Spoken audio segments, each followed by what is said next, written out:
Dear students, welcome back. 3 years paper जो one of the most popular series है इस channel की, जो शुरू मैंने इससे किया था, बाद में तो जो एमसीक्यू बेस्ड PYQ और भी ज्यादा पॉपुलर क्योंकि वो कम्पिटिटिव एग्जाम के लिए होती है, लेकिन my first love on this channel is 3 years paper. और इसमें हम लोग करते क्या है कि जो पास 3 year पेपर है, ऑफ कोर्स हम लोग DU से लेते हैं, लेकिन सभी यूनिवर्सिटी में वो एक ही जैसे क्वेश्चन आते हैं, इग्नू में, SOL में, और सभी जो UGC सिलेबस को फॉलो करते हैं, तो हर यूनिवर्सिटी के लिए यूजफुल है। 3 साल के पेपर को लेते हैं, उसको एनालाइज करते हैं। मैं एक्सप्लेन करने की भी थोड़ी बहुत कोशिश करता हूं, एक ओवरव्यू सॉर्ट ऑफ, और गेस जिसको सबसे कम इंपॉर्टेंस हमें और आपको दोनों को देना चाहिए। आज हम लोग चर्चा कर रहे हैं इंट्रोडक्शन टू कंपैरेटिव पॉलिटिक्स। जो यहां पे गलत लिखा है इसको आप 3 कर लीजिए। सेमेस्टर 3 के लिए है, BA honours, DU, SOL, term and exam IGNOU के लिए, और सभी यूनिवर्सिटी जो फॉलो करते हैं CBCS सिलेबस। ये 2022 का एडिशन है। Welcome again.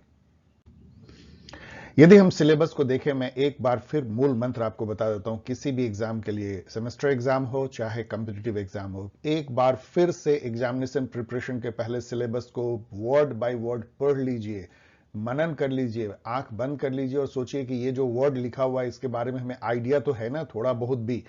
और यही याद रखिए कि इसी को देख करके जो सेटर हैं वो क्वेश्चन बनाते हैं, चाहे MCQ हो चाहे एसे टाइप क्वेश्चन। तो अब चलिए इसको पढ़ते हैं, उस तरह से इसको मनन बोलते हैं। अंडरस्टैंडिंग कंपैरेटिव पॉलिटिक्स जो फर्स्ट चैप्टर है, इसकी नेचर एंड स्कोप।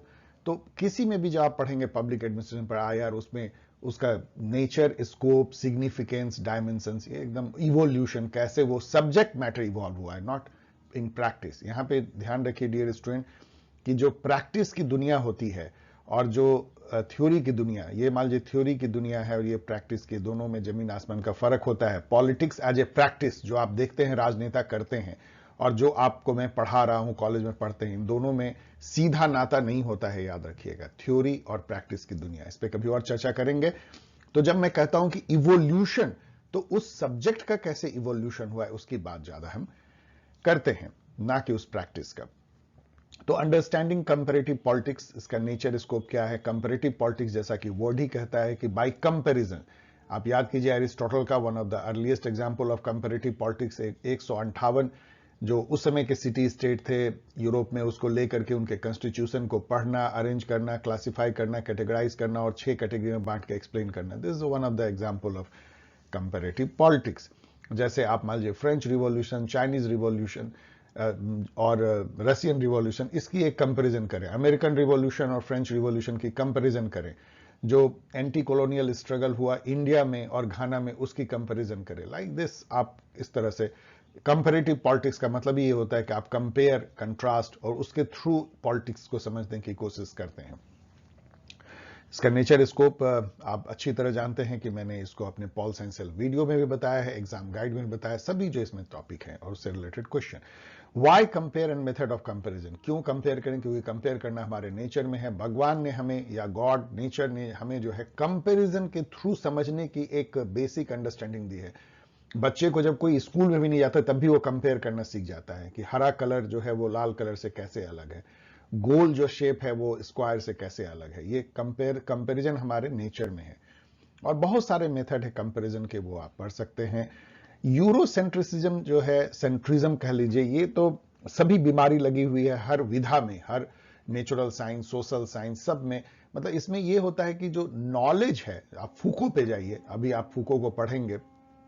फूको ये कहते हैं, माइकल फोकॉल्ट, इसको ऐसे प्रोनाउंस तो फूको किया जाता है, जो पोस्ट मॉडर्निस्ट है, वो कहते हैं कि नॉलेज जो है वो अपने आप में कोई न्यूट्रल नहीं होता है। नॉलेज खुद जो है वो बायस्ड होता है। नॉलेज पावर का प्रतीक होता है। जिसके हाथ में सत्ता होती है वो नॉलेज क्रिएट करते हैं अपने फायदे के लिए, एक व्यू है।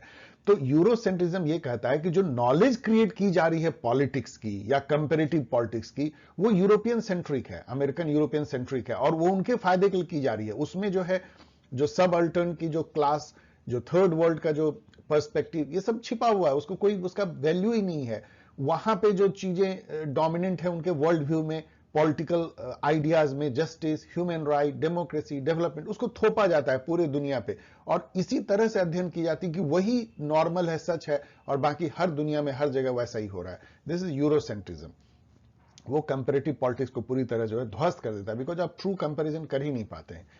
देन सेकंड थीम में आइए approaches to studying comparative politics. बहुत सारे अप्रोच आपको बताए गए हैं। इंस्टीट्यूशनल अप्रोच, स्टेट और उसके इंस्टीट्यूशन, इसके बारे में सबसे अधिक फोकस रखे तो इंस्टीट्यूशनल अप्रोच है। सिस्टम अप्रोच में आप एक सिस्टम मान लेते हैं पॉलिटिकल सिस्टम को, जिसमें बहुत सारे इंटरेक्टिंग पार्ट होते हैं जो मैटर एनर्जी से आपस में इंटरेक्ट करते हैं। इनपुट इसमें जाती है सिस्टम में, आउटपुट निकलती है। ये बायोलॉजिकल साइंस से लिया गया है और इसको सिस्टम अप्रोच को पॉलिटिकल साइंस में डेविड स्टन लेकर के आया। स्ट्रक्चरल फंक्शनल अप्रोच इसी का एक सब वेरिएंट है सिस्टम अप्रोच का, जहां इसके अंदर में बहुत सारे स्ट्रक्चर मतलब जो पैटर्न, जो बिहेवियरल पैटर्न है या जो सोशल ऑर्गेनाइजेशंस हैं, सोशल अरेंजमेंट है जो बन गए से कास्ट सिस्टम, वो एक स्ट्रक्चर है। उसको ऑर्गेनाइजेशन भी कई जगह आप समझ सकते हैं, और सॉफ्ट रूल रेगुलेशन जो इंस्टीट्यूशन होते हैं वो भी स्ट्रक्चर का पार्ट होते हैं। तो हर स्ट्रक्चर कुछ फंक्शन करता है सिस्टम में, वो स्ट्रक्चरल फंक्शनल अप्रोच कहते हैं। पॉलिटिकल कल्चर अप्रोच, जो कि almond and Verba and almond and पावल, ये सब इसके इंपॉर्टेंट रहे हैं। इस पे लुसियन पाई ने भी काफी काम किया है। पॉलिटिकल कल्चर मतलब कैसा जनरल एटीट्यूड है लोगों का पॉलिटिक्स के प्रति, किसी पॉलिटिकल सिस्टम में, उसको पॉलिटिकल कल्चर कहते हैं। क्या जनता अलूफ रहती है, या जनता जानती है कि पॉलिटिक्स क्या है, कौन अच्छा है कौन बुरा है, अवेयर है, या जनता जो है वो एक तरह से समझिए उसे कोई फर्क नहीं पड़ता है कि कौन, या बहुत ज्यादा एक्टिव है, सुपर एक्टिव है, हर बात में कूद जाती है रोड पे। तो पॉलिटिकल कल्चर ये हेट्रोजेनस है कि होमोजेनस है, लो कल्चर है, हाई कल्चर है, बहुत तरह का कल्चर आप देख सकते हैं पॉलिटिकल कल्चर। न्यू इंस्टीट्यूशनलिज्म इसका नया अवतार है, जिसमें कि केवल हार्ड इंस्टीट्यूशन जो ब्रिक मोटार के बने होते हैं वो नहीं, लेकिन जो soft institution, rule regulation, norms, value जो इंस्टीट्यूशंस के होते हैं उसको भी शामिल किया जाता है। इसके अलावा ये काफी ज्यादा एनालिटिकल हो गया है, साइंटिफिक हो गया है। इसमें इसके बहुत सारे पार्ट हो गए हैं, जैसे कि रैशनल इंस्टीट्यूशनलिज्म जो रैशनल चॉइस थ्योरी से आती है, देन सोशियोलॉजिकल और cultural institutionalism and structural institutionalism, सब मैंने आपको पढ़ाया है। देन थर्ड थीम पे आइए, historical context of modern government. इसमें आपको कैपिटलिज्म पढ़नी है, खास करके कैपिटलिज्म का उदय कैसे होता है, इसके डिफरेंट स्टेजेस क्या थे, डिफरेंट मॉडल क्या थे, और कैसे इसका ग्लोबलाइजेशन हो जाता है। कई लोग कहते हैं अभी जो ग्लोबलाइजेशन है वो नियो लिबरल जो कैपिटलिज्म है, नियो लिबरल इकोनॉमी और कैपिटलिज्म, उसका ग्लोबलाइज्ड वर्जन जो है ग्लोबलाइजेशन है। सोशलिज्म जो कि एक फेड कर गया, एक समय में तो वो चुनौती देता था कैपिटलिज्म को, कोल्ड वॉर के दौरान उसका मायने क्या है, कैसे वो ग्रोथ हुआ, कैसे उसका डिमाइस हुआ, और उसका क्या इंपैक्ट पड़ा, कैसे वर्ल्ड जो है आइडियोलॉजिकली भी यूनिपोलर हो गया एंड स्ट्रक्चरली भी। कोलोनियलिज्म जो है, जबकि कोई दूसरा फॉरेन कंट्री आके सब्जुगेट करता है किसी कमजोर कंट्री को, कोलोनियलिज्म, और कैसे वो डीकोलोनाइज हुए और उससे क्या कैसे दुनिया जो है बदल गई, जिसको पोस्ट कॉलोनियल स्टेट कहते हैं। तो एंटी कॉलोनियल स्ट्रगल कैसे हुआ, उससे वहां पे क्या फर्क पड़ा, और दुनिया के जो पॉलिटिकल सिस्टम थे उस पर क्या असर पड़ा, ये सब आपको पढ़ना है। देन आपको जो है एक तरह का एरिया एनालिसिस करनी है, ब्रिटेन, ब्राजील, नाइजीरिया, चाइना का, दो ही चीज पढ़ना है। कॉन्स्टिट्यूशनल डेवलपमेंट वहां पे कैसे हुआ और उसकी पॉलिटिकल इकोनॉमी क्या है। जब पॉलिटिकल इकोनॉमी की हम बात करते हैं तो वो इकोनॉमी जो पॉलिटिक्स से गाइडेड होती है, इनफैक्ट हर इकोनॉमी पॉलिटिक्स से गाइडेड होती है। जब हम कहते हैं पॉलिटिक्स तो it is economy economy economy. आप देख लीजिए कि जब महंगाई बढ़ती है, प्याज की कीमत तक बढ़ती है, सरकार गिर जाती है, जब पेट्रोल का दाम बढ़ता है तो क्या हंगामा होता है। इनफैक्ट यदि आप हैरोल्ड लॉसवेल के व्यू से देखें तो उनका कहना है कि पॉलिटिक्स है ही क्या, who gets what and how, मतलब जो रिसोर्सेज का बंटवारा समाज में कैसे होता है। रिसोर्सेज मतलब कि वेल्थ, इनकम, ओनर, अवार्ड, पैसे, रुपये, वैल्यू, उसका एलोकेशन समाज में जो होता है वो इंटरेस्ट एंड पावर का गेम है, और वही पॉलिटिक्स है, और वही तो इकोनॉमी है। इसीलिए इकोनॉमी जब एक सब्जेक्ट की पढ़ाई शुरू हुई थी तो उसको पॉलिटिकल इकोनॉमी ही कहते थे, उसको इकोनॉमी नहीं बोलते थे। बहुत बाद में उसको इकोनॉमिक्स कहा गया और पॉलिटिक्स को हटा दिया गया, बट स्टिल पॉलिटिकल इकोनॉमी ही असली बेसिकली इकोनॉमी है। तो political economy and constitutional development आपको इन 4 स्टेट का पढ़ना है। This is the syllabus in detail, मैंने आपको बता दिया। एक बार आपके दिमाग में झंझनाहट तो जरूर हुई होगी कि ये चीजें हैं, इससे भी अच्छी तरह आप खुद भी अपने से समझ गए होंगे अब तक। अब आइए कि सेमेस्टर एग्जाम की तैयारी कैसे करें। ये एक घिसा पिटा आपको स्लाइड लग सकता है, लेकिन फिर भी मैं बताऊंगा कि सबसे पहले जो है, जो रीडिंग लिस्ट आपको दी गई है, मैं डीयू की बात कर रहा हूं, हर यूनिवर्सिटी में रीडिंग लिस्ट दी जाती है, लेकिन मैं तो सजेस्ट करूंगा कि यदि आप दूसरे यूनिवर्सिटी में हैं तब भी एक बार डीयू की रीडिंग लिस्ट देख लें। और ये रीडिंग लिस्ट कहां मिलती है आपको, जब आप डिटेल सिलेबस देखते हैं उसके नीचे में रीडिंग लिस्ट होती है। हर टॉपिक के लिए आपको कहा जाता है कि यह आर्टिकल पढ़ लीजिए, वो गोल्डन है, गोल्ड है। उस आर्टिकल को आज के जमाने में तो इतना आसान है कि आप गूगल में उसको टाइप कीजिए, 80% आर्टिकल आपको फ्री मिल जाएंगे या उससे रिलेटेड चीजें मिल जाएंगी। जो नहीं मिलेंगे वो आप लाइब्रेरी में जाइए, आपके कॉलेज के वहां मिल जाएंगे, या नहीं तो यदि आप डीयू में हैं तो बहुत सारे जिरोक्स जो हैं हिंदू कॉलेज के सामने हैं, वहां जाइए और आपको वो रीडिंग मटेरियल फोटोकॉपी दे देंगे कुछ 100 रुपए में। आप ले लीजिए उसको पढ़ लीजिए, उसको जरूर पढ़ लीजिए। लेकिन ये कब पढ़िए? 1 महीने पहले, 1 मंथ पहले तक पढ़ लीजिए। यदि 1 महीने के अंदर बचा है तो आप नहीं पढ़ पाएंगे। देन क्या कीजिए कि यदि 1 महीने के अंदर यदि आप हैं तो 5 से 6 बार जो है पॉल साइंस हेल्प वीडियो के सारे वो थीम जैसे मैंने आपको डिस्कस किया, यूरोसेंट्रिज्म पढ़ लीजिए। मैंने जो वीडियो बनाया यूरोसेंट्रिज्म पे 5-6 बार, पहली बार नॉर्मल स्पीड में, दूसरी बार 1.25, तीसरी बार 1.5, 1.75, चौथी बार जो है 2, इस तरह से तेजी से उसको देख जाइए। चौथी बार देखेंगे तो आपको आधे घंटे का वीडियो जो है या 40 मिनट का वीडियो आप 10 मिनट में देख पाएंगे। Read the Paul science help exam guide 5 से 6 टाइम। आप Paul science help exam guide यहां से डाउनलोड कर लीजिए। मैंने 2022 एडिशन सबका निकाल दिया है, उसमें जो अपडेट करने की जरूरत थी वो मैंने कर दिया है। नए क्वेश्चन लगा दिए हैं, नए क्वेश्चन पेपर जो है वो लगाए हैं, और नए क्वेश्चन आंसर भी, और बहुत सारे ऑब्जेक्टिव इंफॉर्मेशन भी इसमें दे दिया है। इसको कम से कम 5-6 बार पढ़िएगा मिनिमम, मैं बोल रहा हूं। अगेन, पहली बार नॉर्मल स्पीड से, दूसरी तीसरी बार बहुत तेजी से।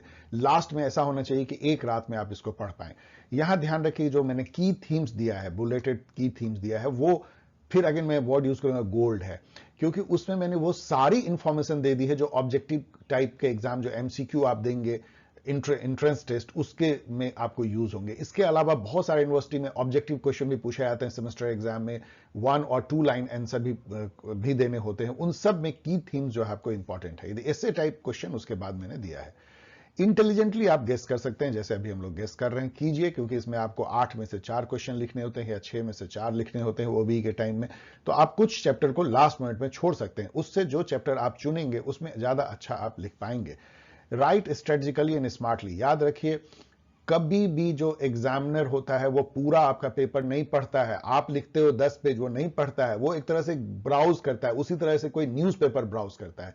तो यदि न्यूज़पेपर के एडिटर जैसा आपको बनना है, कैसे बुलेटेड देनी है, कैसे फोकस करना है, कैसे कुछ कीवर्ड देना है, कैसे पैराग्राफ अरेंज करना है, इस तरह से कि उसको हड़बड़ी में भी देखे तो उसको देख के ब्यूटीफुल लगे और आपको पूरा नंबर दे दे। यदि आप उटपटांग ढंग से लिखेंगे, हाईलाइट नहीं करेंगे, अंडरलाइन नहीं करेंगे, कीवर्ड, की फ्रेजेस, की जो सेंटेंसेज नहीं लिखेंगे तो समझ में नहीं आएगा कि आप समझ पा रहे हैं। उसको वर्ड बाय वर्ड पढ़ने का टाइम नहीं है, नहीं पढ़ता है कोई भी एग्जाम। इसलिए आप स्ट्रेटेजिकली लिखिए, स्मार्टली लिखिए, तो ज्यादा आपको नंबर आएगा। उसकी मैंने टिप्स ट्रिक्स जो है अपने एग्जाम गाइड में बताई है। और फिर से एक बार मैं आपको सलाह दे रहा हूं कि यदि अभी तक आपने डाउनलोड नहीं किया है तो 2022 एडिशन इस गाइड की, सीपी की भी, पब्लिक एड की भी, आईआर की भी, तीनों कोर पेपर के जो एग्जाम गाइड है, जो बेस्ट रिसोर्स है, वो यहां पे अवेलेबल है नॉमिनल कॉस्ट पे। इवन 100 रुपए भी उसकी कीमत नहीं है, एक चॉकलेट की कीमत के बराबर।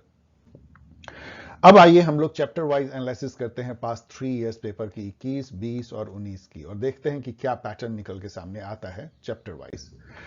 पहला चैप्टर जो देखे सबसे इंपॉर्टेंट भी है, इससे दो क्वेश्चन पूछे जाते हैं, meaning, nature, scope and Eurocentrism. यदि इसको देखें तो what is comparative politics, discuss the growth and development of comparative politics from A third world perspective. ये क्वेश्चन आपके सीनियर को परेशान किया होगा। ये क्यों परेशान करता है? क्योंकि यहां आ गया कि इसको थर्ड वर्ल्ड पर्सपेक्टिव से कैसे ग्रोथ एंड डेवलपमेंट हुआ है कंपैरेटिव पॉलिटिक्स का, इसको एक तरह से विवेचना करनी है। अब देखिए, ये क्वेश्चन बहुत डिफिकल्ट नहीं है। इसमें बेसिकली ये पूछ रहा है कि कैसे जब कंपैरेटिव पॉलिटिक्स शुरू में काफी ज्यादा यूरोपियन सेंट्रिक था, कॉलोनियलिज्म हुई तो वो ओरिएंटलिज्म का जो एडवर्ड सईद बोलते हैं उस टाइप से स्टडी हुई। मतलब थर्ड वर्ल्ड को स्टडी इसलिए नहीं किया जा रहा है कि वेस्टर्न स्कॉलर समझना चाहते हैं, बल्कि इसलिए कि इसको दूसना है, इसका मतलब इसको नीचे रखना है। इसके लिए जो है थर्ड वर्ल्ड के कल्चर का स्टडी हो रहा है, उसके पॉलिटिकल सिस्टम का। लेकिन धीरे धीरे क्या हुआ कि थर्ड वर्ल्ड में खुद थिंकर्स होते चले गए, पोस्ट कॉलोनियल थिंकर, सब अल्टर्न थिंकर, डिपेंडेंसी के थिंकर, नियो मार्क्सिस्ट, और उन्होंने अपने पर्सपेक्टिव से कंपेरिजन शुरू किया। अब वो ट्रू कंपैरिजन हुआ, और धीरे धीरे जो है जो थर्ड वर्ल्ड है वो एक मेजर एरिना बन गया कंपैरिजन का। ना ही केवल कि एक अलग ढंग से कंपैरिजन शुरू हुआ, जैसे मैंने आपको बताया पोस्ट कॉलोनियल, सबअल्टर्न, जैसे कि इसको बोलते हैं हिस्ट्री फ्रॉम द बिलो या politics from the below, bottom up approach, उस टाइप से हुआ। लेकिन उस नजरिए से दुनिया को देखने की कोशिश हुई कि कैसा दिखता है थर्ड वर्ल्ड से। तो ये आपको लिखना है, और मैंने इस क्वेश्चन को पूरा लिखा है एग्जाम गाइड में, आप देख सकते हैं। व्हाट इज कंपैरेटिव पॉलिटिक्स, तो घिसा पिटा run of the mill question है। Discuss the new institutional approach, आपको कुछ कोई ना कोई अप्रोच दे देगा, ऐसे new institutional political culture approach. तो वो सारे जो है पॉलिटिकल साइंस हेल्प वीडियो में, पॉल साइंस हेल्प वीडियो में आप देख सकते हैं चैनल पे, और एग्जाम गाइड में भी इन सब का आंसर दिया गया है। 2020 में है what is comparative politics, again की सबका question, how relevant is it in understanding contemporary political development. ये क्वेश्चन, इस तरह के क्वेश्चन के लिए डियर स्टूडेंट आपको तैयार रहना चाहिए। अब ये थोड़ा घुमाता है, ये कहता है कि अभी का जो पॉलिटिकल डेवलपमेंट है, जैसे मान लीजिए कि अभी रसिया यूक्रेन वॉर है, या ताइवान चाइना का जो है आंख तरीरी हो रही है, या अभी का क्लाइमेट चेंज ही ले लीजिए, या अभी G20 की ले लीजिए, ये सब तो हो रहा है दुनिया में अभी। तो उसको समझने में कंपैरेटिव पॉलिटिक्स कैसे हेल्प करता है, इस तरह से आपको सोचना है, और बिल्कुल हेल्प करता है। हम ये जान सकते हैं, जैसे देखिए आपको एग्जांपल देते हैं, अभी चाइना यूएसए का जो एक तरह कोल्ड वॉर है, उसको आप रसिया और यूएसए, या कह लीजिए यूएसएसआर और यूएसए के बीच का जो कोल्ड वॉर था उससे कंपेयर कर सकते हैं, और तब समझ सकते हैं दुनिया कैसी है। आप अभी का जो जो जो यूनिपोलर सॉर्ट ऑफ वर्ल्ड है, जिसमें चाइना चैलेंज कर रहा है अमेरिका को, उसको आप वर्ल्ड वॉर 2 के बाद का वर्ल्ड से कंपेयर कर सकते हैं, जहां की यूएसए अगेन एक सुपर पावर था, जिसको कि रसिया या यूएसएसआर उसको चैलेंज कर रहा था। तो इस तरह से अभी आप कंपैरेटिव पॉलिटिक्स एकदम रिलेवेंट है अभी के कंटेम्प्रेरी पॉलिटिकल डेवलपमेंट फिनोमेना को समझने के लिए। How does political culture determine the functioning of political institution, बहुत ज्यादा जैसा पॉलिटिकल कल्चर होगा वैसे ही पॉलिटिकल इंस्टीट्यूशन होगी, उसी को वो रिफ्लेक्ट करता है। Explain with reference to the political culture approach to, तो बेसिकली ये क्वेश्चन कहता है कि पॉलिटिकल कल्चर अप्रोच को समझाइए, जैसे यहां न्यू इंस्टीट्यूशनल अप्रोच था, तो ये भी एकदम घिसा पिटा क्वेश्चन है। 2019 में क्वेश्चन है, what advancement have been made in the study of comparative politics in recent time. इसका कहने का मतलब ये है कि modern approach to comparative politics को बताइए। बहुत सिंपल सा क्वेश्चन है, केवल थोड़ा सा लैंग्वेज घुमा दिया है, और उसको क्रिटिकली एग्जामिन करना है, ट्रेडिशनल अप्रोच से उसका कंपेरिजन करना है। तो ये क्वेश्चन देख के आपको क्या लगता है कि meaning, scope, nature, modern and traditional जो अप्रोचेस टू कंपैरेटिव पॉलिटिक्स है, इसके अलावा मतलब कैसे वो अभी के कंटेम्प्रेरी दुनिया को समझने में हेल्प करता है, कंपैरेटिव पॉलिटिक्स का जो थर्ड वर्ल्ड पर्सपेक्टिव कैसा दिखता है, उसके तरीके से कैसे इवॉल्व हुआ है, यही आपको पूछा जा रहा है। यदि यूरोसेंट्रिज्म को अलग मैंने छांट दिया कि उससे हर साल एक अलग क्वेश्चन आती है, 2021 में क्वेश्चन है, what is Eurocentrism in comparative politics. और यहां पे हटा दीजिए question, how Asian and African perspective challenge the Eurocentric bias. तो ये उसी तरह क्वेश्चन है कि कैसे जो है अब पोस्ट कॉलोनियल थिंकर्स या dependency thinker, neo Marxist thinker, जो सब अल्टर्न थिंकर, जो थर्ड वर्ल्ड में जो थिंकर है, वो कैसे जो है एक नया पर्सपेक्टिव दे रहे हैं understanding politics through comparative politics, और ये कैसे यूरोसेंट्रिज्म को चैलेंज कर रहा है। यूरोसेंट्रिज्म तो आपको मैंने बता दिया, ये सब क्वेश्चन बिल्कुल एग्जाम गाइड में डेल्ट है, आप देख सकते हैं। 2020 में क्वेश्चन है, what were the detrimental effect of Eurocentrism had on comparative political analysis. बहुत डेट्रीमेंटल, क्योंकि जब आप यूरोसेंट्रिज्म का चश्मा जब पहन लेते हैं तो आपको दुनिया केवल दिखती है यूरोप, और बाकी सब डार्क डार्क काला काला दिखता है। तो फिर आप कंपेयर कैसे करेंगे, तो आप आपस में आप झूलते रहेंगे, जो पूरी आधी से अधिक दुनिया जो है आपको दिखेगी ही नहीं, तो कंपैरिजन ही आपका फॉल्स हो जाएगा। वहां पे जो चीज दिखेगी वही आपको नॉर्मल दिखेगी, बाकी सब पेरीफेरी पे दिखेगी। तो बहुत डेट्रीमेंटल इफेक्ट इसका होता है। How did non European comparative challenge the Eurocentric bias, same, कैसे थर्ड वर्ल्ड जो है के थिंकर ने जो नई थ्योरी निकाली, जैसे subaltern, post colonial, dependency, neo Marxism, उसने कैसे चैलेंज किया जो यूरोसेंट्रिक अप्रोच जो था उसको कैसे चैलेंज किया, यही बार बार थीम है। और यूरोसेंट्रिज्म क्या होता है और उसका क्या डेट्रीमेंटल इफेक्ट है। What are the limitation of Eurocentrism in the study of political science. इस क्वेश्चन को ऐसे पढ़िए कि यूरोसेंट्रिज्म से क्या क्या परेशानी होती है कंपैरेटिव पॉलिटिक्स के थ्रू पॉलिटिक्स को समझने में। एकदम घिसा पिटा run of the mill question. इसको देख के वो क्या समझ में आता है कि यूरोसेंट्रिज्म क्या है, इससे क्या प्रॉब्लम होती है कंपैरेटिव पॉलिटिक्स के थ्रू समझने में, और कैसे जो थर्ड वर्ल्ड के जो थिंकर या थ्योरीज ने कैसे इसको चैलेंज किया, कितने हद तक किया है, और क्या यूरोसेंट्रिज्म कंपैरेटिव पॉलिटिक्स में दूर हो पाई है, यही चीज आपको जो है पढ़नी है।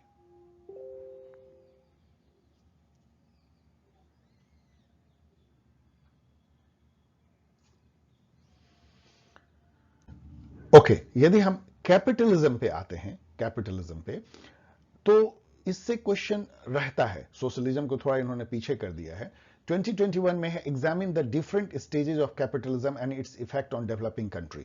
आपको पता है कि कैपिटलिज्म जो है इंग्लैंड में खेती से पैदा हुई। बड़ी अजीब सी बात है, मतलब पहला जो कैपिटलिज्म था वो इनक्लोज करके बड़े बड़े कॉमर्शियल फार्म बनाए गए। वहां पे जो खेती होती थी वो कैपिटलिस्ट मोड में होती थी। वहां पे कोई किसान अपने लिए नहीं उपजाता था, वो बाजार के लिए उपजाता था, लेबर को हायर करता था और प्रॉफिट जनरेट करता था, उससे उपजी। और फिर वो कैसे मर्केंटाइल कैपिटलिज्म बदल गई, जहां पे कि एक पूरा का पूरा नेशन जो है वो ट्रेडिंग नेशन बदल गया, तो ट्रेड से प्रॉफिट कमाना। और फिर कैसे वो फैक्ट्री बेस्ड जो है जिसको कंपेटिटिव कहते हैं कैपिटलिज्म, उसे बदली। फिर मोनोपोलिस्ट कैपिटलिज्म बदली, से फोर्ड टाइप के बड़े बड़े शेल और मतलब मोनोपोलिस्ट कंपनीज फॉर्म जो है पूरी दुनिया में छा गई। और फिर जो है वो एक तरह का लेट स्टेज ऑफ कैपिटलिज्म हुआ, neo liberal capitalism, globalised capitalism कहते हैं। तो ये जो डिफरेंट स्टेजेस कैपिटलिज्म का है और उसका इफेक्ट क्या डेवलपिंग कंट्री पर है, कितना डिवास्टेटिंग। क्योंकि कई लोग कहते हैं कि जो कैपिटलिज्म का जो उदय था वही कोलोनियलिज्म का कारण बना। कैपिटलिज्म वो फोर्स था जिसने पुश किया यूरोपियन कंट्री को कि थर्ड वर्ल्ड कंट्री को खोजो, उसके यहां जाओ, उसके कच्चे माल और नेचुरल रिसोर्स का दोहन करो और उससे पैसे कमाओ। तो कैपिटलिज्म का ही एक जो रूप था वो कोलोनियलिज्म था। तो डेवलपिंग कंट्री बहुत असर पड़ा, अच्छा भी असर पड़ा, क्योंकि कोलोनियलिज्म के थ्रू डेवलपिंग कंट्री भी कैपिटलिज्म को जाना। वहां भी कैपिटलिस्ट जो फोर्सेस थे वो अनलीज हुए, वहां भी फैक्ट्री खुले, वहां भी मॉडर्न इंस्टीट्यूशन बने। क्योंकि कैपिटलिज्म के लिए इंस्टीट्यूशन बहुत इंपॉर्टेंट थे, क्योंकि प्रॉपर्टी की रक्षा के लिए आपको कोर्ट चाहिए, कानून का राज चाहिए, ये सब हुआ। और उसके थ्रू दुनिया जो है एक अलग दुनिया बनी, जिसको हम अभी कहते हैं डेमोक्रेटिक वर्ल्ड और लिबरल डेमोक्रेसी एंड ऑल, जिसको पूरी दुनिया ने अपनाया। लेकिन उसके अपने जो है माइनसेज हैं, आपको समझना चाहिए, क्योंकि उसके पीछे जो चेहरा है वो कैपिटलिज्म का है, जो काला जरूर है। और इसीलिए ये पूरा सिस्टम भी कई बार जो है कालिक जैसा दिखता है आपको, और आप उसमें से मोरबी का दुर्घटना होता है तो आप उसके अंदर जब झांकेंगे तो आपको कैपिटलिज्म दिखेगा, किस तरह से एक कंपनी को फायदा पहुंचाया जाता है, कैसे वो गवर्नेंस सारा तोड़ मोड़ दिया जाता है। कोई भी पार्टी की सरकार हो, हर जगह ये होता है, क्योंकि वो कैपिटलिज्म ही उसके ओवर आर्किंग जो है हमारे गवर्नेंस पे छाया रहता है। मतलब प्रॉफिट, प्राइवेट प्रॉपर्टी जितना ज्यादा हो पाए, लेबर का एक्सप्लॉयटेशन और रूल रेगुलेशन जो है उसको कितना माना जाता है, वो तो फिर अगेन एक अलग कहानी है। तो कैपिटलिज्म का डिफरेंट स्टेजेज और उसके इफेक्ट जो डेवलपिंग कंट्री पे पड़े हैं, सुपर पड़े हैं, उसको आपको एनालाइज करना है। 2021 में क्वेश्चन है, trace the expansion of capitalism in the world. Same जो मैं भी आपको बता रहा था, किस तरह से पूरी दुनिया में फैली। कोलोनियलिज्म वो वाहन था जिसके through capitalism third world country से लेकर पूरी दुनिया में फैल गई। कोल्ड वॉर के दौरान जो है इसको रोका गया, इस बहाव को, कम्युनिस्ट वर्ल्ड द्वारा। लेकिन जैसे ही यूएसएसआर धसी तो पूरा वर्ल्ड जो है इनगल्फ हो गया कैपिटलाइजेशन। उसी को हम जो है ग्लोबलाइजेशन कहते हैं। हाउ हैज ग्लोबलाइजेशन हेल्प इस कंसोलिडेशन। इनफैक्ट ग्लोबलाइजेशन है ही नियो लिबरल कैपिटलिज्म का पूरे दुनिया में छा जाना। What has been the nature of changes in capitalism under the impact of globalization? Same ये चीज आप यदि डियर स्टूडेंट ध्यान में रखेंगे तो आप बहुत सारे क्वेश्चन हल कर पाएंगे कि ग्लोबलाइजेशन है क्या। ग्लोबलाइजेशन कैपिटलिज्म का पूरे दुनिया में छा जाना। मैं दूसरी बार बोल रहा हूं, ये expansion of capitalism in the form of liberal democracy and free market economy worldwide is nothing but neo liberal globalisation और सिंपली ग्लोबलाइजेशन।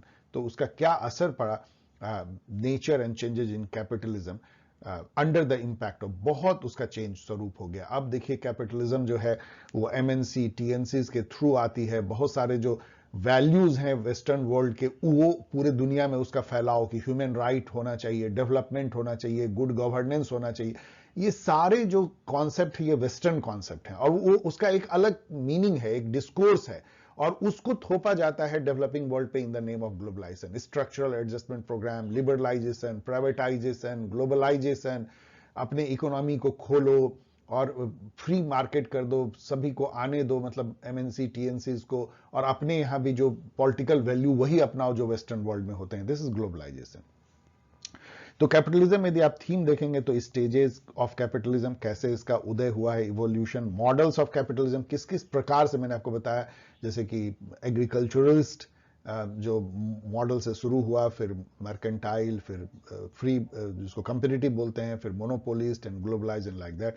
चैलेंजेस कैपिटलिज्म के भी बहुत इंपॉर्टेंट है। कैपिटलिज्म अपने आप में इनहेरेंटली एक कंट्राडिक्टरी सिस्टम है। क्यों? एक लाइन में समझिए, क्योंकि आपको अधिक से अधिक प्रॉफिट कमाना है, लेकिन प्रॉफिट तभी होगी जब अधिक से अधिक सामान बिकेगा जो कैपिटलिस्ट फैक्ट्री में बनती है।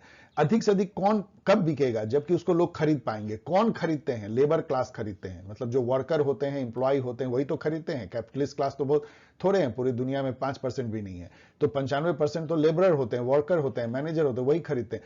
उनको यदि आप पैसे देंगे सैलरी में तभी तो खरीद पाएंगे। जितना आप पैसा देंगे उतना ही कम प्रॉफिट होगा। तो ये एक बहुत ही अजीब सा चैलेंज है कि आपको अधिक से अधिक पैसे अपने वर्कर को देने हैं, जिससे कि कैपिटलिस्ट मोड से जो प्रोडक्शन होता है, जो कि ज्यादा हो जाता है किसी भी चीज का, उसको खरीद पाए वो लोग। और यदि वो खरीदेगा तभी आपको प्रॉफिट होगा, लेकिन वो तभी खरीदेगा जब उसको ज्यादा सैलरी मिलेगी। ज्यादा सैलरी मिलेगी तो आपको कम प्रॉफिट होगा। और इसको कैसे, इस चैलेंज को रखें, इसलिए नए नए मार्केट आपको ढूंढने पड़ते हैं, नए नए प्रोडक्ट ढूंढने पड़ते हैं, नए नए नीड, जरूरत पैदा की जाती है एडवर्टीजमेंट के थ्रू। और कंज्यूमरिज्म एक तरह से आपको एक तरह का आपके अंदर में डिजायर पैदा किया जाता है कि ये चीज खरीदो, ये चीज खरीदो, और उसके पीछे लोग भागते हैं। उसके लिए आपको पैसे चाहिए होते हैं, तो आप और ज्यादा काम करते हैं, गलत काम भी करते हैं। और ये कैपिटलिज्म का एक इनहेरेंट चैलेंज है।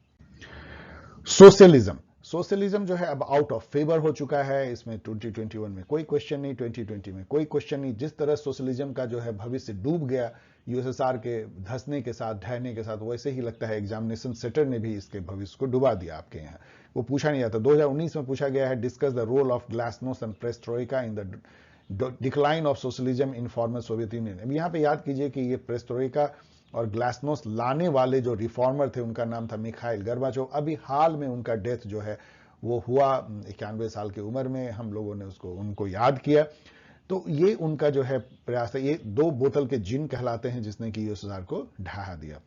What do you understand by socialism? Critically analyse the rise and fall of socialism in former Soviet Union. ये बहुत ही run of the mill question होता था, पहले पूछा जाता था कैसे राइज हुआ सोशलिज्म का 20th सेंचुरी के शुरुआत से लेकर के, और फिर कैसे वो जो है कोल्ड वॉर के खत्म होते होते ढह गया, ये पूछा जाता था। लेकिन अब ये पूछा नहीं जा रहा है, तो इस पर मैंने दे दिया। शायद ऐसा पूछा जाए, यदि पूछा जाए कि rise and fall of socialism पूछा जा सकता है, यदि आपको घिसा पिटा क्वेश्चन आए, यदि ऑफ बीट आए क्वेश्चन, ऑफ बीट मतलब अनोखा टाइप का क्वेश्चन या अलग हटके, तो relevance of socialism in current phase of globalised capitalism. जबकि अभी कैपिटलिज्म ग्लोबलाइज्ड हो गया है, उस फेज में सोशलिज्म का क्या रिलेवेंस है? बहुत रिलेवेंस है। इस पे चलिए, अभी अब नहीं बोलते, वीडियो लंबा हो रहा है। कोलोनियलिज्म एंड डीकोलोनाइजेशन पे जो क्वेश्चन है बहुत आसान आते हैं। How has the process of decolonisation change the democratic landscape of Asian and African country? पूरी तरीके से बदल गया। पहले तो मतलब दर्जनों मतलब कि 40, 50, 60 से भी ज्यादा नेशन स्टेट जो है वो बने, और उसमें से अधिकतर डेमोक्रेसी बने। सबसे अच्छी बात ये हुई। और इससे यूनाइटेड नेशन की मेंबरशिप बढ़ गई। इससे इंटरनेशनल स्टेट सिस्टम जो है वो अचानक से जो है बढ़ करके 200 के करीब पहुंच गया। इससे पूरी जो पॉलिटिकल लैंडस्केप ही थी वही बदल गई। एक ग्लोबल साउथ का विजन आया, एक अलग टाइप की जो है सोच आई इंटरनेशनल पॉलिटिक्स में कि यहां आधे से अधिक वर्ल्ड वो हैं जो कि गरीब हैं, डेवलपिंग हैं, उनकी कौन सुनेगा? ये पूरी दुनिया तो डेवलप्ड वर्ल्ड के द्वारा चलाई जा रही है, उन्हीं के द्वारा दी जा रही है। तो ये सारी डीकोलोनाइजेशन का परिणाम था। 2020 में कोई क्वेश्चन नहीं था। 2019 में discuss the various forms of colonisation in the 20। बहुत तरह के कोलोनाइजेशन होते हैं, जहां लोग जाते हैं, फॉरेनर कहीं नहीं भी जाते हैं, कहीं पे सरोगेट होती है, ये सब मैंने डिस्कस किया हुआ। इंटरनल कोलोनाइजेशन भी होती है, इसको देख सकते हैं। देन लास्ट क्वेश्चन मैंने लिया है, मैं थोड़ा नीचे तब जाता हूं जब मुझे लगता है कि और क्वेश्चन लेना चाहिए। Differentiate between colonialism and imperialism. देखिए, इंपेरियलिज्म एक तरह का डॉक्ट्राइन है या थॉट है या आइडिया है कि एक मजबूत नेशन दूसरे नेशन को किसी तरह कंट्रोल करता है, चाहे उसके यहां जाके करे, चाहे इनडायरेक्टली करे, चाहे अपने सॉफ्ट पावर से करे, हार्ड पावर से करे, जैसे करे। जैसे अभी बहुत लोग कहते हैं कि अमेरिका खुद एक इंपेरियलिस्ट हो गया है। कोलोनियलिज्म उसका एक फॉर्म है जहां पे कि एक्चुअली फिजिकली जो है इंपेरियलिस्ट नेशन के लोग वहां जाते हैं और वहां बैठ के शासन करते हैं।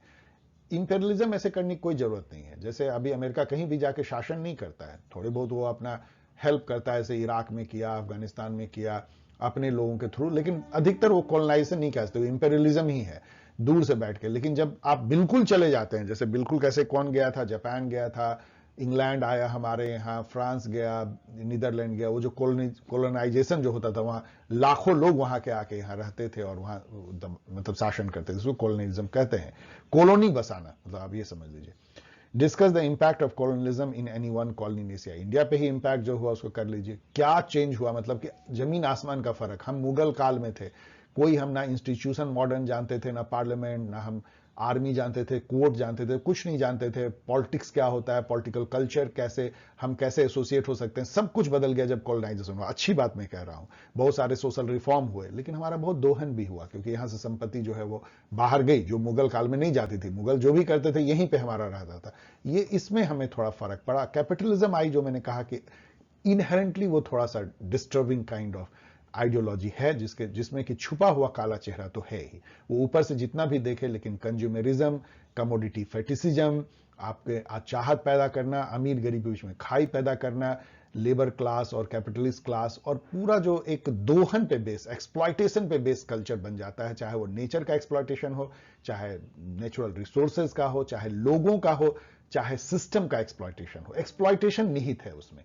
तो ये एक डिस्टर्बिंग ट्रेंड पूरी दुनिया में फैला कॉलोनाइजेशन के चलते, इंडिया में भी। इस साल मुझे लगता है कि एंटी कॉलोनियल स्ट्रगल, इसका जो इंपैक्ट है पॉलिटिकल प्रोसेस, नेशन और स्टेट बिल्डिंग पे पोस्ट कॉलोनियल स्टेट में, इस क्वेश्चन को मैंने डील किया है, पढ़ लीजिएगा, मुझे लगता है ये इंपॉर्टेंट है। ब्राजील और नाइजीरिया, हम एरिया स्टडी पे आ रहे हैं, पॉलिटिकल इकोनॉमी और कॉन्स्टिट्यूशनल डेवलपमेंट। ब्राजील नाइजीरिया को एक साथ मैंने लिया है क्योंकि हमेशा ब्राजील से ही पूछा जा रहा है, how do neo liberal policies affect the political development of Brazil. मतलब लिबरलाइजेशन, ग्लोबलाइजेशन एंड प्राइवेटाइजेशन जो अपनाया गया स्ट्रक्चरल एडजस्टमेंट प्रोग्राम्स को नियो लिबरल पॉलिसीज बोलते हैं, वो कैसे ब्राजील को इफेक्ट किया। याद रखिए कि ब्राजील में भी एक लेफ्ट करंट बहुत जो है प्रोमिनेंट है पॉलिटी में। अभी जो इलेक्शन हुआ, लूला डी सिल्वा जो कि लेफ्ट पार्टी के लीडर हैं, वर्कर्स पार्टी को, वो जीत गए। और इसके पहले बोल्सोनारो जो हैं वो नियो लिबरल पॉलिसी के समर्थक, अमेरिका के समर्थक कह लीजिए, बोल्सोनारो राइट विंग इस पार्टी के थे, वो हार गए। तो ये ब्राजील की पॉलिटिक्स में नियो लिबरल पॉलिसी कैसे अफेक्ट करती है, बहुत बड़ा क्वेश्चन है, ये यहाँ पूछा गया है। Evaluate the role of neo liberal policy in the political economic development Brazil. Same question, दोनों रिपीटेड क्वेश्चन है और ये मैंने गाइड में डील किया है। Compare the federal form of government in Nigeria Brazil, बहुत अच्छा क्वेश्चन है। दोनों फेडरलिस्ट हैं, फेडरलिज्म है, लेकिन दोनों का फेडरलिज्म थोड़ा अलग अलग है, इसको कंपेयर करने दिया है। तो मुझे लगता है कि इस बार नाइजीरिया शायद पूछ दे, क्योंकि मेन क्वेश्चन पूछा नहीं है और उसका पॉलिटिकल इकोनॉमी पे पूछा जा सकता है। लेट अस सी। यदि ब्रिटेन में देखें तो ब्रिटेन में 2021 में कोई क्वेश्चन नहीं था, लेकिन 2020 में क्वेश्चन था थैचराइट इकोनॉमिक पॉलिसी। आपको पता है थैचर रीगन ने नियो लिबरल का बहाव पूरी दुनिया में लाया, वो पूछा गया है। तो थैचराइट इकोनॉमिक पॉलिसी, जहां पे कि प्राइवेटाइजेशन हुआ एक तरह से, नियो लिबरल मतलब कि स्टेट पीछे हट गई और मार्केट आगे आ गया और सभी पब्लिक कंपनी को प्राइवेटाइज कर दिया गया, वो थैचर की पॉलिसी था। इसको सप्लाई साइड इकोनॉमिक्स कहते हैं। उस समय में फ्रेडरिक हयाक जो है वो बहुत प्रोमिनेंट बन गए और केनीसियन इकोनॉमी, ये सब जो मैं बोल रहा हूं नेट पे चेक कर लीजिएगा, उसको डंप कर दिया गया। 70 के जमाने में जो कि केनेसियन इकोनॉमी मतलब ये होता था कि गवर्नमेंट खूब खर्चा करे, कंजम्पशन बढ़ाए, डिमांड बढ़ाए, उससे इकोनॉमिक डेवलपमेंट होगा। उसके उल्टा कर दिया गया कि नहीं, गवर्नमेंट जो है टैक्स को कम करे और कम खर्चा भी कम करे और प्राइवेट सेक्टर को आगे लाए, इंफ्रास्ट्रक्चर को ठीक करे, सप्लाई साइड को ठीक करे कि प्राइवेट सेक्टर अधिक से अधिक उत्पादन कर सके, प्राइसेस कम रह सके। Thatcherite economic policy help rebuild Britain's economy in the post 1917 era. ये क्रिटिकल है, बहुत सारा अच्छा भी हुआ, बहुत सारा उसमें बुरा भी हुआ नियो लिबरल इकोनॉमी में। उसके बाद फिर थर्ड वे आता है थैचर के बाद, जिसको कि लेबर पार्टी लेके आती है इंग्लैंड में, लेकिन कहती है कि मत समझो कि हम कोई सोशलिस्ट हैं, हम कैपिटलिज्म सोशलिज्म के बीच का एक तीसरा रास्ता निकालेंगे। और वो इतना पॉपुलर हुआ कि 10-15 साल तक फिर वही ब्रिटेन में चलता रहा। 2019 में क्वेश्चन है, parliamentary democracy has been sustained over the years in Britain by its emphasis on the principle of collective responsibility। आप जानते हैं ब्रिटेन से निकला है, of the cabinet system and politics of homogeneity in Britain, political homogeneity in Britain, do you agree? Basically एक statement दे रहा है। देखिए, ब्रिटेन यूनिक कंट्री है पूरे दुनिया में, जहां पे कि सारे जो मसले होते हैं ना, जो समाज में विभेद पैदा करते हैं, कंफ्यूजन पैदा करते हैं, जैसे रिलीजन का 15वीं-16वीं शताब्दी में निपटा दिया गया कि प्रोटेस्टेंट हो गया, उसका एक अलग ही एंग्लिकन चर्च और इंग्लैंड का चर्च अलग हो गया। फिर वहां पे जो समाज में कोई ज्यादा ये नहीं रहा, धर्म का मामला सेटल हो गया, वहां पे कोई रेस भी अलग अलग नहीं है, सब एक ही रेस के वहां पे है, एंग्लो सैक्सन, और एक पर्टिकुलर ट्राइब जो उस समय थी वही लोग हैं वहां पे। बाकी मतलब वहां के जो ओरिजिनल लोग हैं उसमें विभेद नहीं है कि ब्लैक है व्हाइट है, वो सेटल हो गई। इन्होंने समझिए 1215 में मैग्ना कार्टा करके ये कर लिया कि किंग का पावर थोड़ा लिमिटेड होगा विस विस जनता। फिर 1688-89 में इन्होंने ग्लोरियस रिवॉल्यूशन करके कॉन्स्टिट्यूशनल मोनार्की बना दिया, तो ये सेटल कर दिया डेमोक्रेसी को। पार्लियामेंट इनकी 300-400 साल पुरानी हो गई। तो ब्रिटेन एक ऐसा होमोजीनियस पॉलिटिकल कल्चर का नेशन बना, पॉलिटिकल कल्चर होमोजीनियस, लोग होमोजीनियस, वहां की सोच एक जैसी, वहां का सारा कुछ सेटल, धर्म से लेके पॉलिटिकल सिस्टम, इसके चलते वो प्रगति कर सका। डियर स्टूडेंट, यहां पे एक बात आप समझिए, आप अभी कदम रख रहे हैं जीवन में एक तरीके से। आप हमेशा याद रखिएगा मेरी इस बात को कि कोई भी जो ग्रुप ऑफ कम्युनिटी होता है, चाहे इंडिया हो चाहे ब्रिटेन हो, कोई भी, जब तक अपने बड़े मसले को वो हल नहीं करेगा ना, वो बहुत आगे नहीं बढ़ सकता। बड़े मसले यही होते हैं, आपका धर्म का मामला नहीं आपको तोड़ना चाहिए, आपका समाज में रेस का मामला नहीं तोड़ना चाहिए, लैंग्वेज का नहीं तोड़ना चाहिए, जितने विभेद कर सकते हैं ना, आपका पॉलिटिकल आइडियोलॉजी जो है सेटल हो जाना चाहिए किस टाइप का होगा, तब आप करप्शन को दूर करेंगे, तब आप आगे बढ़ेंगे। जब इसी में उलझे रहेंगे ना कि हिंदू मुस्लिम है, सिख ईसाई है, तमिल तेलुगु है, हिंदी तमिल है, ये रेस है, ये नॉर्थ ईस्टर्न है, ये जो है ऐसे दिखते हैं, वो वैसे दिखते हैं, यदि इसमें हम उलझे रहेंगे कोई भी देश में, अपने देश के बारे में बोल रहा हूं, तो हम उससे आगे बढ़ना बहुत मुश्किल होता है। उसको जरूर हमें सेटल करना पड़ेगा और तभी हम आगे बढ़ पाएंगे। ब्रिटेन वही कह रहा है कि इसने सेटल कर लिया फॉर्चुनेटली, और वो आगे बढ़ गया। जो भी कंट्री सेटल नहीं कर पाते हैं, श्रीलंका सेटल नहीं कर पाया, क्या देखिए क्या हालत हुई, और अमेरिका भी आज तक जो है गोरे कालों के बीच में नहीं कर पाया, उसकी कितनी जगह प्रॉब्लम होती है, और हर जगह ये प्रॉब्लम होता है, उसको सेटल करना ही पड़ता है, हर पॉलिटिकल सिस्टम को भी और सोशल सिस्टम को भी। Discuss the role of convention in political system of Britain. तो ये जो कन्वेंशन जो है, ये बहुत बड़ी एक वहां पे एक परंपरा जिसको कहते हैं, ब्रिटेन के लोग उसको चेरिश करते हैं। अभी आपने देखा कि क्वीन का जब डेथ हुआ तो किस तरह से लोग अपना काम छोड़ करके 2-2 दिन तक लाइन में लगे रहे एक फूल चढ़ाने के लिए। ये कन्वेंशन है। क्यों क्वीन को या किंग को वहां पे इतनी तरजीह दी जाती है? लोग कन्वेंशन को चेरिश करते हैं। आप ब्रिटेन में, कहा जाता है, मैं लंदन में रहा हूं 1 साल से ज्यादा पढ़ाई करने के लिए, वहां पे ये मैंने देखा कि आप मॉल में जाएंगे तो हर कोई आगे आपको करने में रहेगा, मतलब कोई आपसे आगे नहीं जाएगा। क्यू में, यदि आप वहां पे, एक मजाक है कि यदि लंदन के सड़क पे कोई खड़ा होकर ऊपर सोच रहा है कुछ, तो उसके पीछे पीछे लोग खड़े रहते हैं, लोगों को लगता है कोई क्यू लगी हुई है। तो इस तरह वहां ट्रैफिक पुलिस नहीं रहती है, बरसों से नहीं है, वहां पे कोई ट्रैफिक लाइट भी नहीं है, तब भी वहां पे कार वाले आके चारों तरफ देखते हैं, तब जाके बढ़ते हैं। तो ये जो कन्वेंशन है, परंपरा है, उसको चेरिश करने के चलते वहां पे कॉन्स्टिट्यूशन को लिखने की जरूरत नहीं पड़ी, सब कुछ लोगों के दिमाग में है, और कोई यदि उस कन्वेंशन को तोड़ता है तो उसका पनिशमेंट मिलता है। वहां में कन्वेंशन है कि एक जो पब्लिक ऑफिशियल होता है वो ऐसा बिहेवियर नहीं करेगा जो कि हंसी का पात्र बने। तो बोरिस जॉनसन ने जब कोरोना काल में अपने घर में पार्टी कर ली तो उनको पार्टी गेट में बाहर जाना पड़ा। ये नहीं हुआ एक्सेप्टेबल है, जबकि कोई लिखा हुआ नहीं ऐसा नॉर्म की वो नहीं कर सकते हैं। तो ये कन्वेंशन बहुत ही स्ट्रांग ब्रिटेन में है, उस पर आपको लिखना है, मैंने अपने गाइड में लिखा हुआ है। सॉरी यदि इस स्लाइड में कुछ ज्यादा भाषणबाजी हो गई हो, तो इसके लिए मैं इसको जल्दी करना चाहता था।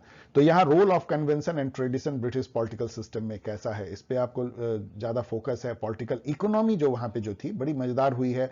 वर्ल्ड वॉर 2 के बाद एक कलेक्टिव कंसेंसस पैदा होता है, मतलब सभी लेफ्ट राइट सेंटर सब पार्टी एक जैसा सोचते हैं, उससे काफी तरक्की होती है। फिर थैचर का न्यू लिबरल एरा आता है, थैचर रेगन एरा इसको बोलते हैं। फिर Tony Blair and Gordon Brown का जो है वो थर्ड वे आता है लेबर पार्टी का। फिर ब्रेग्जिट आती है, और फिर करंट अभी टर्मोइल, आप जानते हैं कि क्या हो रहा है ब्रिटेन में, किस तरह से ताश के पत्ते की तरह जो सरकारें गिरती हैं और फिर नए जो है प्राइम मिनिस्टर बनते हैं। अभी उन्होंने अपना बजट लाया है जेरेमी हंट ने, वो भी बहुत ही ट्रबलसम है।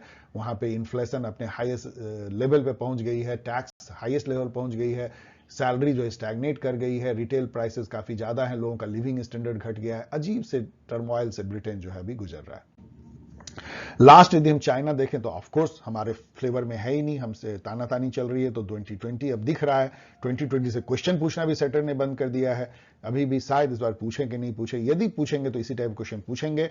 एक कि how has the Chinese political economy transform from in the phase of globalisation, मतलब कैसे वो एक कम्युनिस्ट इकोनॉमी से कैपिटलिस्ट इकोनॉमी बन गया। और दूसरा क्वेश्चन ये पूछते हैं कि कैसे ये इकोनॉमी का चेंज होने पे भी पॉलिटिकल सिस्टम वही रह गया, single party rule, totalitarian state. बड़ी कमाल की बात है। सो 2018 में question, do you agree that globalisation has forced China to shift from socialism to capitalism? Yes, लेकिन उसका पॉलिटिकल सिस्टम नहीं बदला, ये गाइडेड कैपिटलिज्म था, ये उस तरह का शॉक थेरेपी या गैरेज सेल नहीं था जो कि वेस्टर्न वर्ल्ड के डायरेक्शन में eastern world after cold war हुआ, जहां पे कि रातों रात जो है सोशलिज्म या कम्युनिज्म से लिबरल इकोनॉमी में चेंज हुआ और उसकी इकोनॉमी ध्वस्त होगी। ये एक सोचा समझा हुआ चाइना का कंट्रोल्ड वे में, पॉलिटिक्स पूरा कंट्रोल में रहा, पॉलिटिकल इकोनॉमी पूरी वहां के कम्युनिस्ट पार्टी के दिशा निर्देश में, देख रेख में चेंज हुई, इसीलिए चाइना आज जो है सुपर पावर जैसा दिख रहा है। यदि वो भी मतलब कि शॉक वे में यदि कैपिटलिज्म को लाता तो उसकी हालत भी वही होती जो कि रसिया, यूक्रेन और ईस्टर्न वर्ल्ड की हुई है। तो क्वेश्चन इस पे यही बनता है कि in its dramatic shift from socialism to market economy with unchange political system, यही कमाल है अंडर द ग्लोबलाइजेशन, इसको एनालाइज कीजिए। और चाइना कैसे ग्लोबल इकोनॉमिक पावर बन गया उसके चलते, ये भी आपको feature of this political system, constitutional development भी पूछा जा सकता है, and how it is able to hold on to the communist state even after embracing capitalist market economy.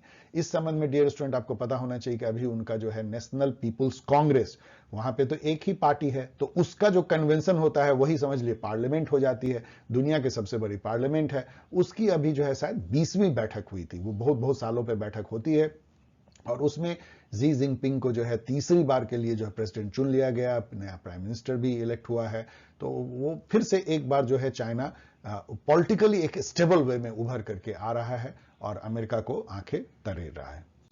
So okay dear student, thanks for watching. यदि आपको ये video पसंद आया हो तो शेयर करें, सब्सक्राइब करें, लाइक करें, कमेंट करें, और यदि अभी तक आपने गाइड नहीं लिया है 2022 एडिशन ऑलरेडी निकाल दी गई है, तो इसको जरूर आप डाउनलोड कर लीजिए, एक नॉमिनल कॉस्ट अवेलेबल है। कोई प्रॉब्लम आए तो इन तरीके से आप मुझसे जुड़ सकते हैं, सवाल भी पूछ सकते हैं अपनी किसी भी तरह की प्रॉब्लम, और बहुत जल्द जो है मैं लेकर के आऊंगा। अभी तो ये सीपी की है, पब्लिक एडमिनिस्ट्रेशन IR, एक दिन के अंतराल पे, जिससे कि आप बहुत अच्छे से अपने एग्जाम के प्रिपेयर कर सकें।